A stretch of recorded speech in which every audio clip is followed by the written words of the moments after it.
eu estou na graça de Deus, eu venci na graça de Deus. Eu sou do bem, eu sou de Deus. Ei, eu estou na graça de Deus, eu venci na graça de Deus. Eu sou do bem, eu sou de Deus. Oh, Pai, o centro do homem é o seu próprio coração. Uma vez o coração transformado, Pai, e a mente renovada, não há como, ó Deus, mantermos o mesmo comportamento, a mesma atitude, Senhor, e assim desejamos nascer do Teu Espírito. Assim, Pai, desejamos ser cada dia recriados, cada dia, Pai, aperfeiçoados, cada dia, Senhor, crescer no entendimento, no conhecimento do Senhor, e assim, Pai, atingirmos a maturidade espiritual, a estatura perfeita de Cristo. Vem, Pai, transformar, vem, ó Deus, compenetrar com a Tua presença, com Teu poder, em cada vida que aqui está, ou que se coloca diante do Senhor nesta manhã. Aleluias. Oh, rimanassuri me canto, recheremenori canto, né? Ramachore messidio no mi canto, recheremene canto, re, seremenuri maturi serebe canto, né? Oh, Senhor, vem ajudar, Deus, a pessoa que precisa da Tua ajuda, que precisa, Pai, do Teu socorro, do Teu milagre, ou da manifestação da Tua glória, do Teu poder. Pai, que não haja qualquer pessoa que saia daqui hoje da mesma forma que entrou, Senhor. Que todos sejam renovados, que todos sejam cheios, que todos sejam abençoados pelo Teu poder. Pai, é o que nós Te pedimos, nós invocamos, nós clamamos ao Senhor, e desde já, Pai, Te agradecemos. E você levanta as suas duas mãos para o alto e diga: Senhor, fale ao meu coração nesta manhã e abençoe a minha vida e a minha família, em nome de Jesus. E todos digam amém, e vamos aplaudir nosso Senhor Jesus. Amém. Um prazer recebê-los aqui hoje e sempre. Amados, vamos entrar na palavra. Hoje tem bastante coisa aqui para nós vermos, aprendermos, recebermos de Deus. É sempre bom estar atento ao que Deus fala. Vamos começar lá em João capítulo 8. E os escribas e fariseus trouxeram-lhe uma mulher apanhada em adultério, e pondo-a no meio, disseram-lhe: Mestre, esta mulher foi apanhada no próprio ato, adulterando. E na lei nos mandou Moisés que as tais sejam apedrejadas. Tu, pois, que dizes? Isso diziam eles, tentando-o, para que tivessem de que o acusar.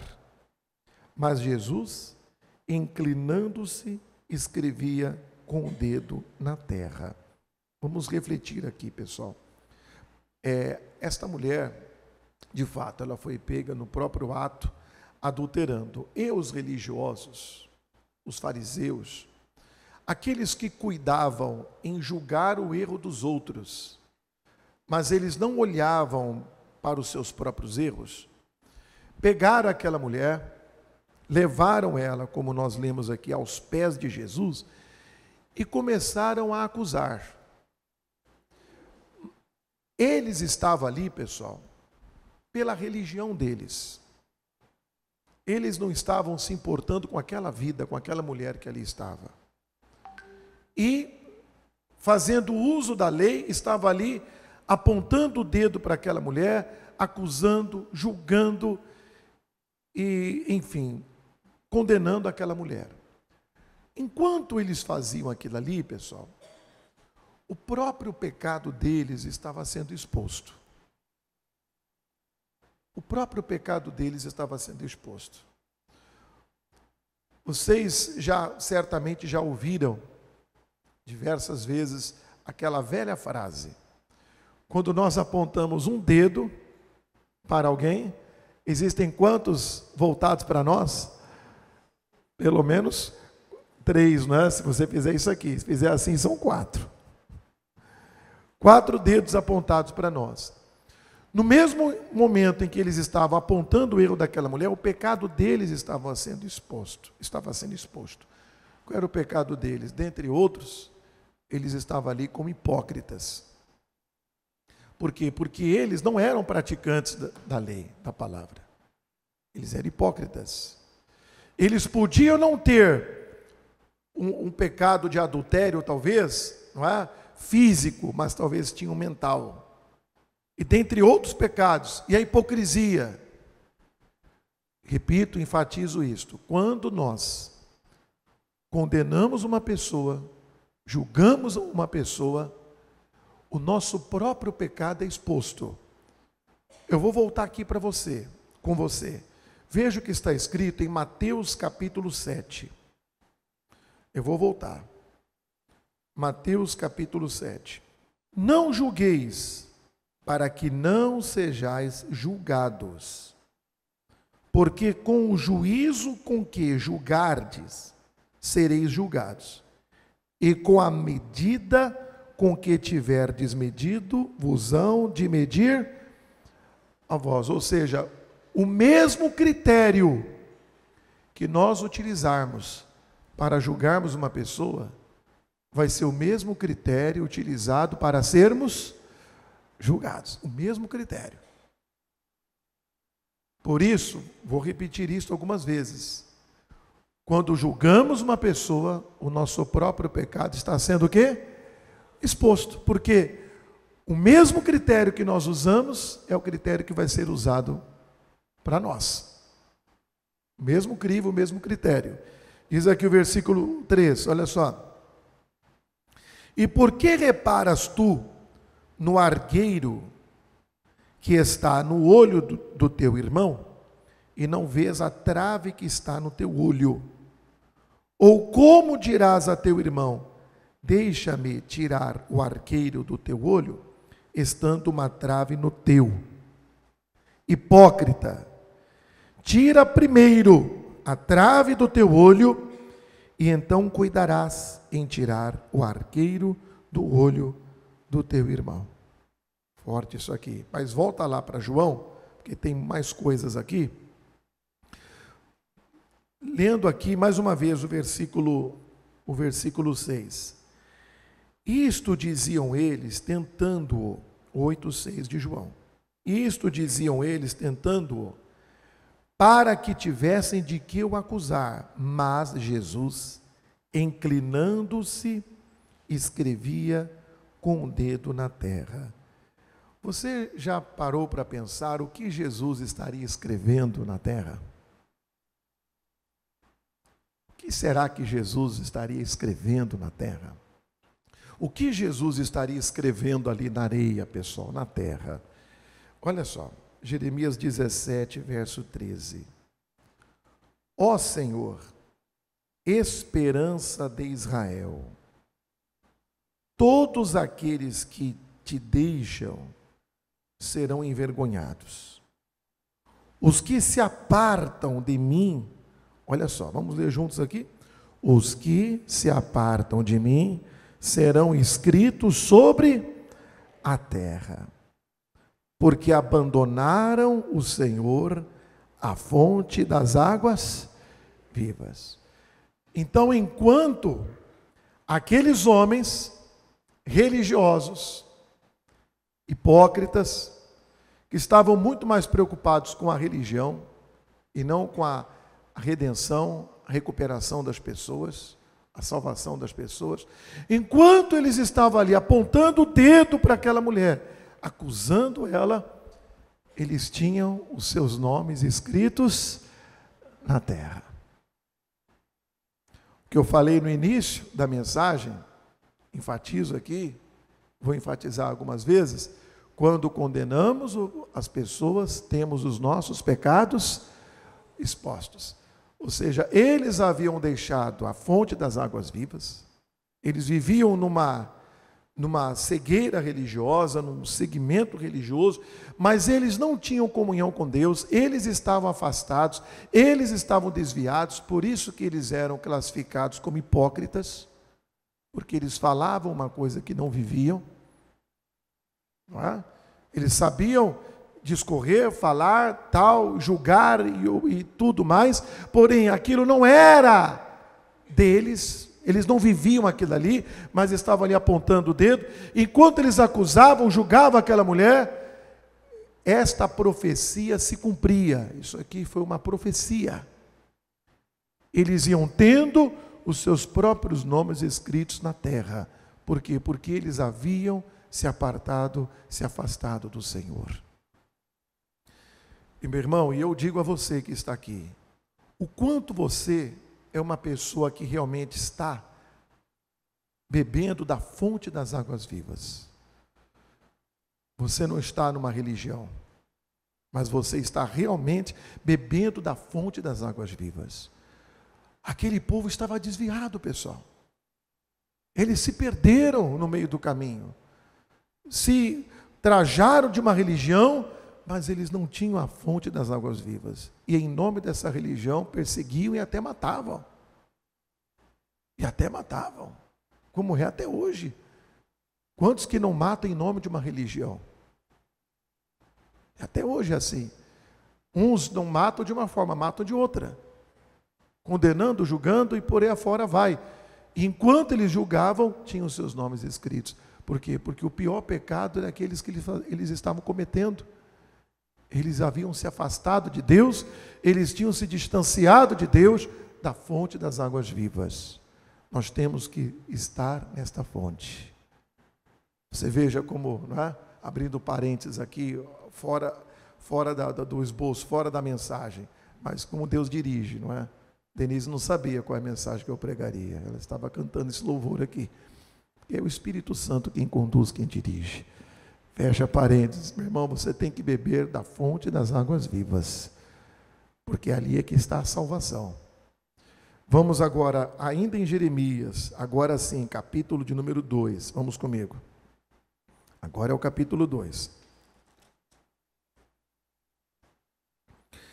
Capítulo 2, verso 13. Jeremias, capítulo 2, verso 13.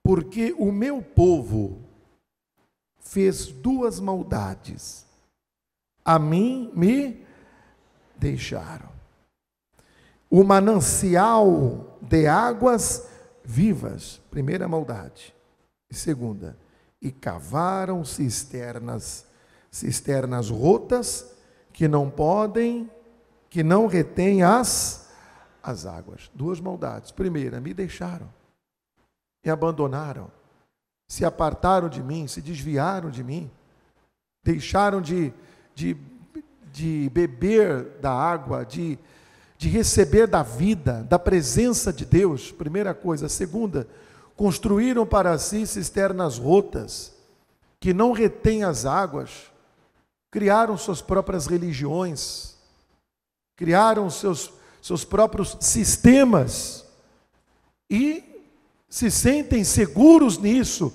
mas estes sistemas não são capazes de reter as águas vivas, as águas da salvação, as águas do Espírito Santo. Duas maldades: deixaram o Senhor e criaram suas próprias religiões, seus próprios sistemas, seus próprios dogmas. Duas maldades. Não, Deus, eu quero estar na fonte das águas vivas, bebendo da tua palavra, da tua salvação, da tua presença. Amém? Para concluir essa primeira parte aqui, João capítulo 7. Volta para o Evangelho de João comigo. E no último dia, o grande dia da festa, Jesus pôs-se em pé e clamou dizendo: se alguém tem sede, venha a mim e beba. Amém? Depois, um pouco mais abaixo, você poderá ver que Jesus ele estava falando do Espírito Santo. Então, Deus, eu quero do Espírito Santo, eu quero da salvação, eu quero da paz, eu quero de tudo aquilo que o Senhor tem para me oferecer. de tudo, Pai. Eu quero viver na Tua presença, nessa comunhão, em nome de Jesus. Amém? Venha a mim e beba. Para a gente terminar, vira 2 folhinhas à frente, volta onde nós começamos, no capítulo número 8. Vamos lá. No versículo de número 6, onde nós paramos, lendo novamente. Isto diziam eles, tentando-o, para que tivessem de que o acusar. Mas Jesus, inclinando-se, escrevia com o dedo na terra. E como insistissem, perguntando-lhe, endireitou-se e disse-lhes: aquele que dentre vós está sem pecado, seja o primeiro que atire alguma pedra contra ela. E tornando a inclinar-se, escrevia na terra. Quando ouviram isto, saíram um, a começar pelos mais velhos até os últimos. Ficaram só Jesus e a mulher que estava no meio. E endireitando-se Jesus, e não vendo ninguém mais do que a mulher, disse-lhe: mulher, onde estão aqueles teus acusadores? Ninguém te condenou? E ela disse: ninguém, Senhor. E disse-lhe Jesus: nem eu também te condeno. Vai, e o quê? E não peques mais. Então não é porque Jesus nos perdoa, que Ele tem misericórdia e tudo, então vou continuar no meu erro. Não. Vá e não peques mais. Se ajuste na palavra, tome a decisão em nome de Jesus. Amém? Então, muito importante isso aqui. Enquanto estamos acusando, o nosso pecado está o quê? Sendo exposto. Como daqueles homens que estavam ali acusando e seus nomes iam sendo escritos na terra. Cumprimento de profecia. Não, meu Deus, eu vou agir na misericórdia. Amém? João 10, versículo 34. Respondeu-lhes Jesus: não está escrito na vossa lei? Eu disse: sois deuses. Pois se a lei chamou deuses aqueles a quem a palavra de Deus foi dirigida, e a Escritura não pode ser anulada, aquele a quem o Pai santificou e enviou ao mundo, vós dizeis blasfemas, porque disse: sou filho de Deus. Então Jesus aqui, pessoal, deixa bem claro que aquelas pessoas que recebem a palavra do Senhor, elas se tornam como deuses nessa terra, nesse mundo. Quando nós nos unimos a Deus, e esta união com Deus, ela se dá através da palavra, nós podemos agir neste mundo como Deus. E aí, eu pergunto a você, e você responde a si mesmo, a si próprio: qual é o impacto que a sua vida tem provocado nesse mundo? Se você é uma pessoa que não tem provocado nenhum impacto nesse mundo, nessa vida, é porque você não está agindo como Deus. Você não está se unindo a Ele através da palavra. Paulo diz: aquele que se une ao Senhor, torna-se com Ele o quê? O mesmo Espírito. E como tal, é impossível você passar por esse mundo e não impactar esse mundo, e não fazer a diferença, e não mostrar algo. Aqueles a quem a palavra de Deus foi dirigida, o Senhor chamou de deuses. Então, quando eu recebo a palavra, eu creio nela, eu ajo sobre ela, eu me torno nesse mundo como Deus. E como tal, eu tenho que impactar esse mundo. Eu tenho que mostrar para esse mundo algo. Veja o que diz Filipenses, capítulo de número 2. Filipenses, capítulo 2. Você está em João, passa Atos, Romanos, 1ª e 2ª aos Coríntios, Gálatas, Efésios, Filipenses. Filipenses, capítulo 2. Para que sejais irrepreensíveis e sinceros, filhos de Deus, inculpáveis no meio de uma geração corrompida e perversa. E olha o que diz aqui: entre a qual resplandeceis como astros no mundo. Então tem que haver em nós uma diferença, o impacto. Nós temos que resplandecer como astros no mundo. Amém? 3 coisas devem se destacar em nós, pelo menos 3, nesta forma de agir nesse mundo e causando um impacto. 3. Vamos voltar para Jeremias. Hoje estamos muito em Jeremias, João. Vamos lá, voltar para Jeremias, agora é o capítulo 15. Portanto, assim diz o Senhor: se tu voltares, então te trarei, e estarás diante da minha face. E se apartares o precioso do vil, serás como a minha boca. Tornem-se eles para ti, mas não voltes tu para eles. O que é isso aqui, pessoal? Existem certos padrões na nossa vida, certos estilos, que nós temos que nos separar deles.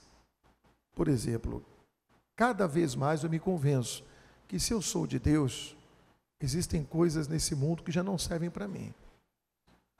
Estilos musicais. Cada vez mais eu me convenço, eu só devo ouvir louvores.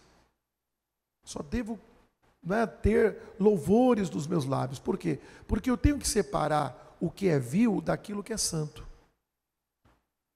Para mim isso não faz a menor diferença. Então Deus não vai poder usar você como um porta-voz dele. Se você apartar para mim o vil do que é santo, serás a minha boca. Então, se você quer ser uma pessoa usada por Deus mesmo, um porta-voz do Senhor, então separe o que é vil daquilo que é santo. Não, a partir de hoje eu só vou buscar canções que sejam cristãs, que falem do amor de Deus, que cantem a palavra de Deus. Outra coisa importante que podemos entender aqui, às vezes eu já ouvi esse tipo de coisa. Não, nós temos que fazer na igreja assim, algo que chame a atenção das pessoas de fora. Então vamos colocar aqui algumas canções seculares na igreja, no encontro de casais, vamos colocar umas canções seculares, nas reuniões de jovens, vamos colocar algumas coisas assim, porque a gente precisa atrair a atenção do mundo. Nós temos que trazer as pessoas de fora da igreja para dentro da igreja. Muitos aqui já devem ter ouvido algo do tipo. Eu vou dizer uma coisa para você.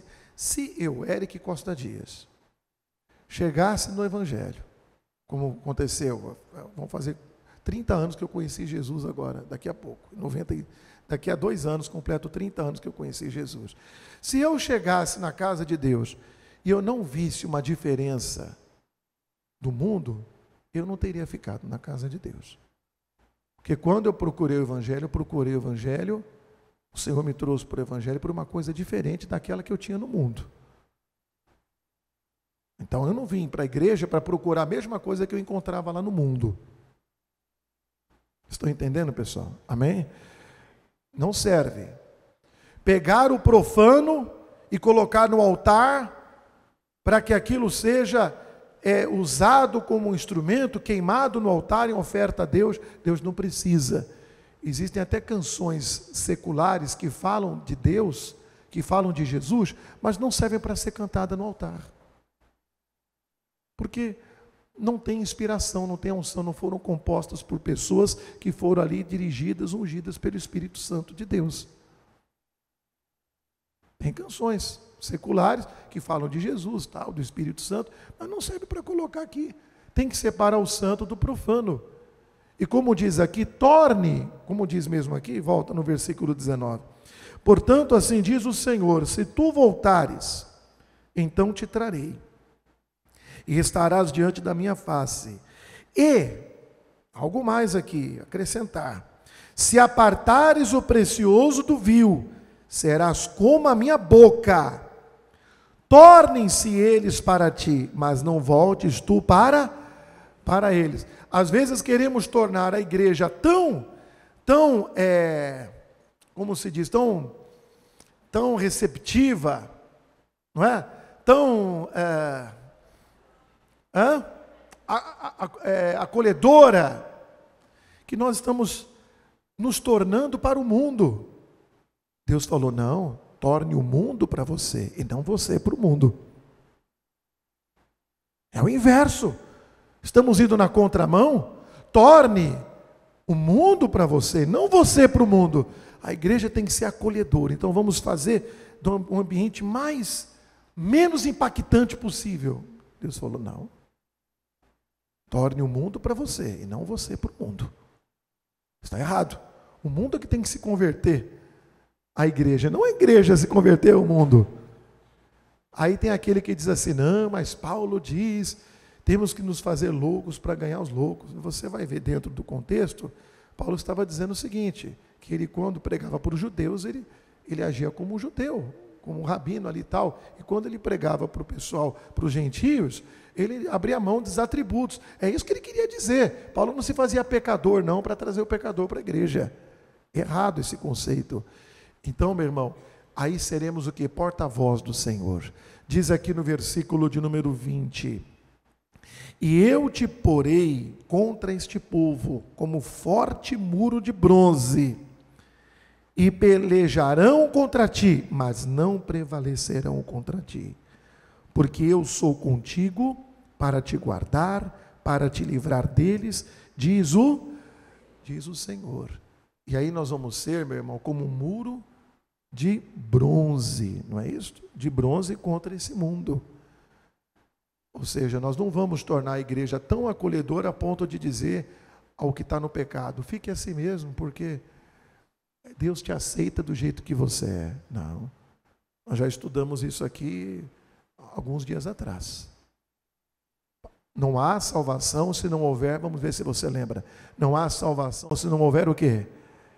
Arrependimento. Não, fique à vontade. Venha do jeito que você está e fique assim, Deus te ama do jeito que você é. Não, nós vamos ser colocados como muros de bronze. A nossa linguagem é outra. Nosso posicionamento vai de encontro a tudo que esse mundo considera como opção. Para nós não, o que é certo, o que é errado e não tem aberturas, não tem brechas na palavra de Deus, não. É assim que tem que ser. Não, mas não pode falar isso, não pode falar aquilo, senão espanta, não. Jesus diz, conhecereis a verdade e a verdade vos... Então, se nós temos que agir como Deus nesse mundo, nós temos que impactar esse mundo. A começar pelo que falamos, pelo que anunciamos. E o nosso testemunho? Mateus capítulo 5, vamos lá.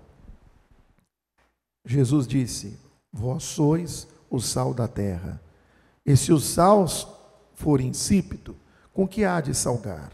Para nada mais presta, senão para se lançar fora e ser pisado pelos homens.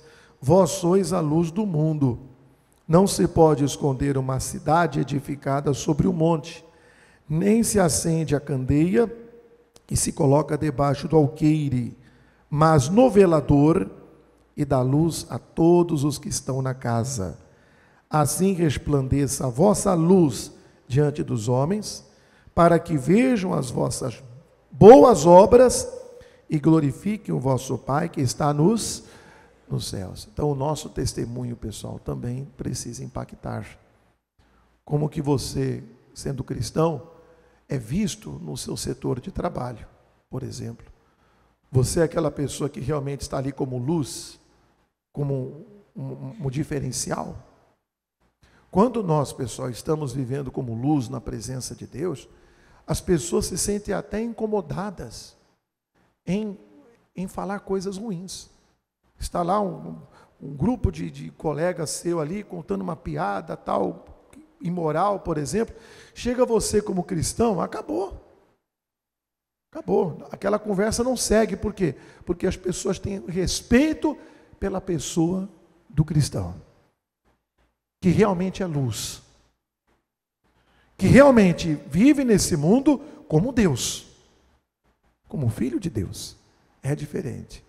Não é aquela pessoa que está se juntando, não é, aos revoltosos para falar mal da direção, para falar mal daqueles que estão na gerência, para criticar o patrão, para criar motim, para criar protesto. Não, não. O cristão, ele é diferente, ele é da paz. E ele exala a presença de Deus, o amor de Deus. E ainda que o testemunho dele pareça não estar influenciando ninguém, pode ter certeza. No dia em que um desses aí que trabalham com você, por exemplo, eles tiverem uma necessidade e pensarem em pedir uma ajuda em oração, não vai pedir para aquele fanfarrão, vai pedir para aquele que é sério. Para aquela pessoa que verdadeiramente passa que ela é de Jesus. É por isso que a palavra de Deus diz aqui, para que a vossa luz resplandeça. Amém? E os homens vejam e glorifiquem a Deus. Poxa, eu trabalho com um cidadão, que ele é de Jesus, ele é da igreja. Que pessoa maravilhosa. Que pessoa boa. Nós temos que viver nesse mundo como deuses. E para encerrarmos, pessoal, já vimos aqui a palavra nossa, nosso posicionamento, o nosso testemunho e o poder que nós temos que usar. Segundo o livro de Reis, capítulo de número 5. Segundo Reis, capítulo 5. Diz aqui no versículo, vamos pegar aqui no versículo de número 7. Sucedeu que, lendo o rei de Israel a carta, segundo Reis 5, versículo 7. Sucedeu que, lendo o rei de Israel a carta, rasgou as suas vestes e disse: sou eu Deus para matar e para vivificar, para que este envie a mim, para eu restaurar um homem da sua lepra? Pelo que deveras notai, peço-vos, e vede que busca ocasião contra mim. No versículo 8. E sucedeu, porém, que ouvindo Eliseu, homem de Deus, que o rei de Israel rasgara as suas vestes, mandou dizer ao rei: por que rasgaste as tuas vestes? Deixai-o vir a mim, e saberá que há profeta em Israel. Estudamos isso aqui também há não muito tempo. Quando Eliseu disse isto, parece que Eliseu agiu assim por arrogância. Parece que ele agiu por prepotência. Deixa vir a mim, vão saber que há profeta em Israel. Não. Nós aprendemos que quando nós agimos sobre a palavra de Deus, para alguns pode até parecer arrogância, prepotência, mas não, é uma atitude de fé. Nós sabemos que temos o poder de Deus para repreender o mal. Eu sempre me recordo desse testemunho da prima da minha mãe. Já contei o caso aqui, me perdoe repetir, mas é o exemplo aqui ideal, adequado que eu tenho agora, que ela perdeu um rim, e aí passado um tempo, outro rim dela, que até então era bom, começou a adoecer também, e um dia ela chega lá em casa, chorosa, triste, e eu era recém-convertido, tinha acabado de conhecer o Evangelho, e ela tocou a campainha lá, chorando, meus pais receberam ela, e eu, no meu quarto, na parte de cima, só ouvindo o que se passava lá embaixo. Ela chegou para o meu pai e disse: Tonho, eu estou doente, Tonho. Sim, da minha mãe, eu estou doente. O médico disse que eu vou perder o meu outro rim, eu queria ver os meus netos crescerem, o que eu faço da minha vida? E o meu pai, coitado, meu pai não tinha entendimento da palavra. Meu pai olhou para ela e falou assim: Sônia, não fica assim não. A vida é assim mesmo. Se perguntarem para mim como é que eu estou, eu falo: eu estou ruim. Eu tenho tudo, Sônia. Tudo que não presta eu tenho. Perguntar para mim o que eu tenho tudo. A vida é assim. Eu ouvindo aquilo lá em cima, falei: não é possível. Eu não me contive, eu desci, meu irmão. Fui lá. Falei: Sônia, não é nada disso que ele está falando, não. Aí abri a palavra e falei, mostrei Isaías 53 e falei: olha, pelas feridas de Jesus, nós fomos sarados. Eu vou orar pela senhora, a senhora vai ficar bem. E eu tive uma atitude, inclusive, muito parecida com a do Eliseu. Eu disse assim: eu vou orar pela senhora. Se a senhora não ficar boa, eu não me chamo Eric Costa Dias. Ainda falei assim. O entendimento que eu tinha. Hoje talvez eu não falaria dessa forma, mas na época eu tinha aquela fé inocente e tal, e nem passou na minha cabeça que fosse um orgulho, alguma coisa, e realmente não era. Eu falei: eu vou orar pela senhora. Se a senhora não for curada, muda o meu nome. Eu orei. Meu irmão, o dia que ela voltou lá em casa, eu não estava. Não sei se eu estava na escola, na igreja, eu não estava nesse dia. Chorando do mesmo jeito, mas ela veio contar que o rim dela era o rim de uma criança. O médico disse que ela não tinha mais nada. E por esse testemunho, toda a família dela foi para a igreja. Ela tinha receio de não conhecer os netos. Hoje ela conhece até os bisnetos. Isso já vai fazer quase 30 anos. Até os bisnetos ela conhece. Ei, eu estou na graça de Deus. Eu venci na graça de Deus. Eu sou do bem, eu sou de Deus.